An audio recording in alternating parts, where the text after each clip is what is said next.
आज प्रतियोगिता अंगनी जो सगीर अहमद द्वारा लिखा गया है, इसके औसत चैप्टर जो कि चैप्टर नंबर 15 में है, इसका सॉल्यूशन लेकर आए हैं। 1 से लेकर 65 तक के क्वेश्चन का सॉल्यूशन पिछले वीडियो में कर चुके हैं। आज 66 नंबर क्वेश्चन से सॉल्यूशन करेंगे। कह रहा किसी छात्र का प्राप्तांक गलती से 63 के बदले 83 दर्ज हो गया। ठीक है, इस कारण कक्षा का औसत प्राप्तांक आधा बढ़ गया, 1/2 बढ़ गया। उस कक्षा में छात्रों की संख्या से बोल रहा कि टोटल छात्र कितना है वो बताने के लिए। तो देखिए 63 से 83 लिखा गया तो कितना ज़्यादा लिखा गया। देखिए दोनों में अंतर करेंगे तो 20 का, यानी 20 ज़्यादा हो गया। 20 जो ज़्यादा हो गया वो कितना है, मैंने 20 जो ज़्यादा हुआ वो आधा गुनी एक्स स्टूडेंट को बढ़ा दिया। ठीक है, तो x/2 बराबर 20 के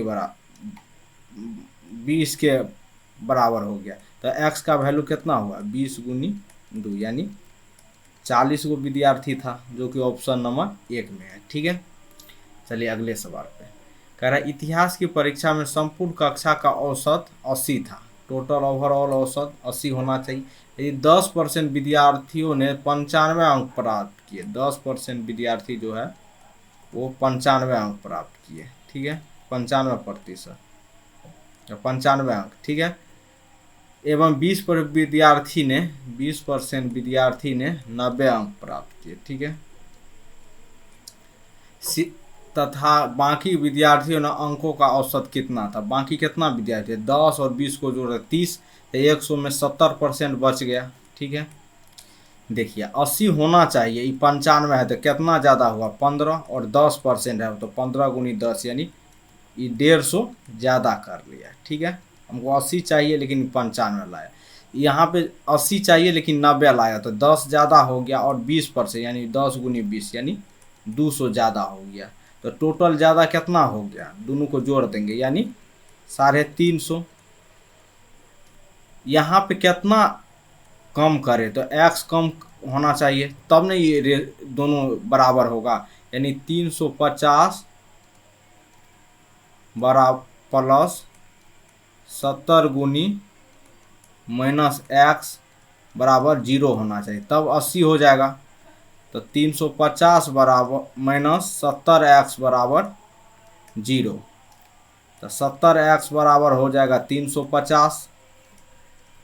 तो x का वैल्यू कितना होगा, 350/70, यानी 5, यानी 5 कम होना चाहिए। तो 5 कम मतलब कितना हुआ, तो 80 होना चाहिए, 5 कम करना है यहाँ पे। तो 80 में से 5 घटा देंगे, यानी 75 अंक प्राप्त किए, जो कि ऑप्शन नंबर 3 में है। ठीक है, चलिए अगले सवाल पर। कह रहा अफगान ने के अंग्रेजी और इतिहास के प्राप्तांकों का औसत 55 है। अंग्रेजी यानी इंग्लिश और हिस्ट्री का कितना है, 55 औसत है। तो 2 विषय है तो 55 गुनी 2 माने 110 हो गया टोटल। ठीक है, उसके अंग्रेजी और विज्ञान के प्राप्त अंकों का औसत 65 है। अंग्रेजी इंग्लिश प्लस विज्ञान यानी साइंस का कितना है, 65 गुनी 2, 2 विषय है, 2 से गुना करेंगे औसत में 130 हुआ। ठीक है, कह रहा उसके इतिहास और विज्ञान के प्राप्तांकों में कितना का अंतर है। इतिहास माने हिस्ट्री और साइंस, कह रहा इसमें अंतर चाहिए, या H-S या S-S कोई होना चाहिए। ठीक है, अंतर मतलब ये होता है दोनों के बीच में कितना का अंतर है, माने घटा देंगे और उसमें माइनस का साइन नहीं देंगे। ठीक है, तो देखिए यहाँ पे H-S कैसे होगा, H यहाँ पे है, S यहाँ, इसमें से इसको घटाएंगे तो देखिए इसमें से इसको घटाएंगे तो यहाँ पे माइनस, यहाँ पे माइनस हो गया, तो ई कट गया, H-S बराबर 110 में से 130 जाएगा, -120, और अंतर कह रहा है तो माइनस वाला साइन नहीं होगा तो प्लस वाला होगा, जो कि ऑप्शन नंबर 3 में है। ठीक है, चलिए अगले सवाल पर। कह रहे सेक्शन ए के 30 छात्रों और सेक्शन बी के 35 छात्रों का औसत प्राप्तांक 65 है, यानी 75% है। तो 30 और 35 दोनों को जोड़ेंगे यानी 65 विद्यार्थी जो है, 65 विद्यार्थी उसका है 75%। ठीक है, कह रहा शेष का औसत प्राप्तांक 65% है। 65% है शेष विद्यार्थी का, ठीक है। और तो यदि कुल छात्रों का औसत प्राप्तांक 70% हो तो कुल कितने हैं, 70% होना चाहिए, ठीक है। तो देखिए 70 होना चाहिए, तो ये कितना ज़्यादा हुआ, 5%, 5% ज़्यादा है।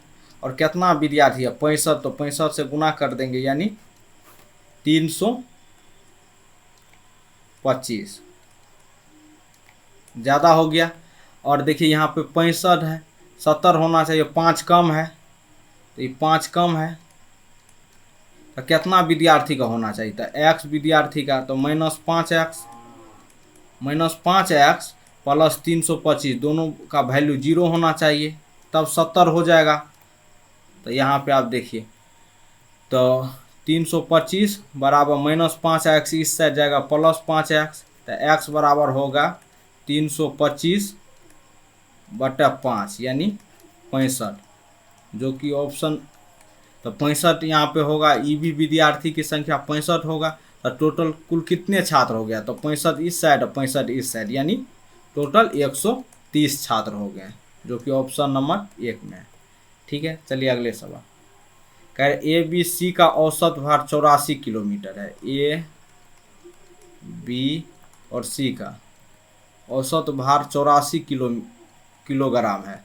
तो 84 गुनी 3 कर देंगे, टोटल हो जाएगा यानी 252, ठीक है।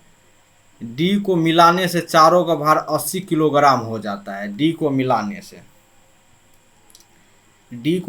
से तो ए बी सी और डी को मिलाने से 80 किलोग्राम हो जाता है। तो 80 गुनी 4 गो है तो 4 से गुना कर देंगे यानी 320।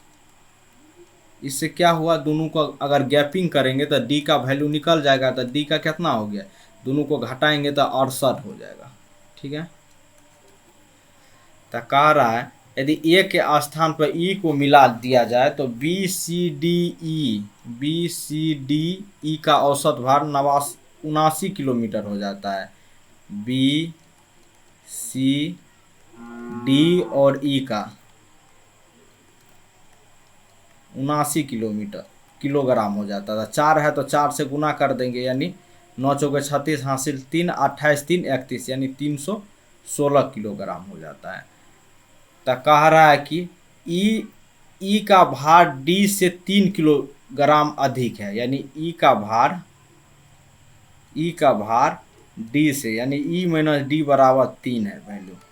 तो कह रहा है ए का भार कितना है, तो ए का वैल्यू पूछ रहा है, ए बराबर कितना होगा, ठीक है। देखिए यहाँ से अगर डी का वैल्यू 68 इसमें दे देंगे तो ई का वैल्यू निकल जाए। तो ई का वैल्यू कितना होगा, ई माइनस 68 बराबर 3। तो ई का वैल्यू कितना हो जाएगा, 3 प्लस 68 यानी 71, ठीक है, 71 हो जाएगा। तो देखिए यहाँ पे देखिए बी सी डी और इसमें देखिए बी सी डी कॉमन है, ठीक है। तो ए माइनस ई निकल जाएगा। तो ए माइनस ई करने के लिए कितना होगा, ये तीनों इसमें से घटाएंगे तो ये तीनों कट जाएगा, कॉमन है। तो ए माइनस ई बराबर हो जाएगा 320 में से 316 जाएगा तो कितना होगा, 4 होगा। ई का वैल्यू दिया हुआ है यहाँ पे 71, तो ए माइनस 71 बराबर 4। तो ए बराबर क्या होगा, 4 प्लस 71 यानी 75, जो कि ऑप्शन नंबर 3 में है, ठीक है।